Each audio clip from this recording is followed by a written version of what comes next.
আমি 22 তারিখে আমি বিধানসভায় যে বাজেট ঘোষণা হয় আমাদের 22 তারিখে আমি ওখানে উপস্থিত ছিলাম।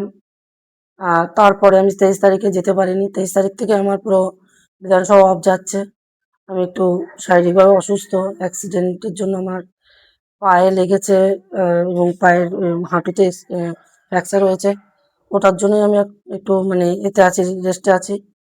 আমার যে হিঙ্গলগঞ্জ বিধানসভার যে সমস্যাগুলো, সেগুলো বিশেষ করে আমাদের হিঙ্গলগঞ্জ বিধানসভার জল, যে শুদ্ধ পানীয় জলের ভীষণ অভাব।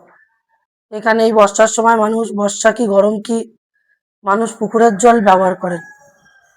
প্রথমত আমাদের এইটা আমরা অনেকবারই আমরা তুলে ধরেছি এবং আমাদের সরকারও জানেন যে আমাদের এই হিঙ্গলগঞ্জ বিধানসভার যে ইস্যুগুলো, এইগুলো কিন্তু আমাদের পুরো কিন্তু যখন সিটুল হয়ে এসেছিল যে আমাদের এই বিষয়গুলো নিয়ে আমাদেরকে প্রচার করতে হবে, সেই দিন থেকেই শুদ্ধ পানীয় জল, দুলদুলি এবং লেবুখালী, দুলদুলি, ভান্ডাখালী ব্রিজ এবং নদী বাঁধ সংস্কার এবং রাস্তা এবং রেল লাইন, আর তার সাথে সাথে আরও কয়েকটা বিষয় আছে যেগুলো ছোট ছোট, এখানে যে ছোট ছোট ব্রিজগুলো, যেগুলোর জন্য খুবই সমস্যা। কিছু কিছু জায়গায় দেখা যাচ্ছে যে বোট ঘাট মানে জেটি তৈরি করার মতো সম্ভব হচ্ছে না। জেটি মানে ধস নামছে, ওখানে খোঁড় হয়ে যাচ্ছে, যেখানে জেটি করতে গেলে মাটি পরীক্ষা করে কনফার্ম হয়ে যাচ্ছে যে হ্যাঁ এখানেই হবে, কিন্তু দেখা যাচ্ছে পরে দেখা যাচ্ছে সেই জায়গাটা কয়েকদিনের মধ্যেই ধসে বেরিয়ে যাচ্ছে। আর এই হসপিটালের বিষয়গুলোও আমাদের কিন্তু দেওয়া হচ্ছে লিখিত, কেননা এখানে হিঙ্গলগঞ্জ, আমাদের স্যান্ডেলবিল যে 9 নম্বর হসপিটাল আছেন, আমাদের যোগেশগঞ্জ, দুলদুলি, খুলনা, এই 5টা হসপিটালের কোনোই এখানে মানে কোনো সুব্যবস্থা নেই। বেড নেই, সেখানে ডক্টর আছে কিন্তু হাউসকিপিং যে মাসিগুলো থাকে, যে ওয়ার্ড বয় যে ছেলেগুলো পুরুষ মানুষরা থাকে, কেউই নেই। যারা বিগত দিনে ছিল তারা দেখা যাচ্ছে বয়স হয়ে গেছে, অসুস্থতা হয়ে আছে, অসুস্থতার মধ্যে শারীরিক সমস্যার মধ্যে পড়ে আছেন, কেউ কেউ মারাও গেছেন।